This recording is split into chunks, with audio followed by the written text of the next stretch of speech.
बिस्मिल्लाहिर्रहमानिर्रहीम अस्सलाम वालेकुम दोस्तों, उम्मीद लरम तासु बरोग जोड़ और खुशहाल वे और ژوند په موضوع पे दोस्तों मुफ्ती सरदार अली हक्कानी शहीद मशर जुई मीडिया باندې خپل یو بیان کې دا خبره کړې ده چې ما پلار چا قتل کړی دی، ما پلار چا شهید کړی دی، دا خپل مرګ باندې نه دی مړ شوی. ولې چې ما پلار چې کوم ګاډي سره اکسیډنټ وشولو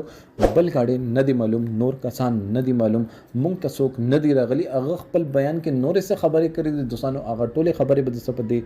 ویډیو کې شریکام ورکړه. تاسو ټول معلوماتو باندې ځان خبرول غواړئ مونږ ویډیو ځان سره تر اخره پورې وګورئ. اور چې کوم ملګری مونږ په چینل باندې نوی دي هغوی د مونږ چینل مخه ځان سره سبسکرایب کړي، ټاله نشان دی وي تاکي مونږ راتلونکي معلوماتي ویډیو هغوی ته په اسانۍ سره ملاو شي. دوستانو دا واقعیا د در ادم خیل دا چې مفتی سردار علي حقانی صاحب د خپل ژوند د اخري بیان نه بعد کور ته واپس راتلو چې کوارټر نه بار دوی اکسیډنټ وشلو. دوی خپل اخري بیان کې یو خبره کړې چې ماته یو کس راغلو، هغه ماته ویل چې مفتی صاحب ته خو ډېر سپینې وای،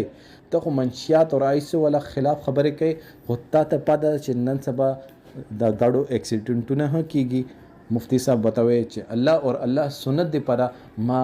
ځان ها قربان، پاکستان د مستقبل دی پره خپل وطن پاکستان دی پره ما ځان ها قربان دا ما زندگی اس قیمت نه لريږي،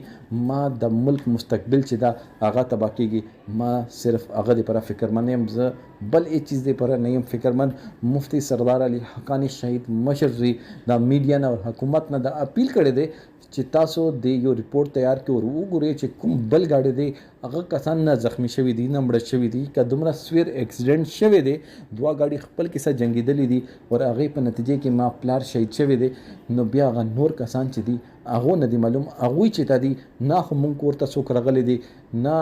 مونږ ته چا سوال جواب پرېښی دی، نه مونږ داسې چې زخمیان صحیح کړي دي. یعنی دې مطلب دا شو چې ما پلار قتل شوی دی، ما پلار قتل کړی دی. دوستانو هغه وایي چې یو عالم مارک چې دا د ټوټل عالم مارک ده، ولې چې هغه سپینې خبرې کولې اور دې نه مخکې چې آیسو خلاف یو چې یو صحافي او هغه را پرسېدلی نو هغه هم دا حال شوی چې کوم مفتی سردار علي حقانی شهید شوی،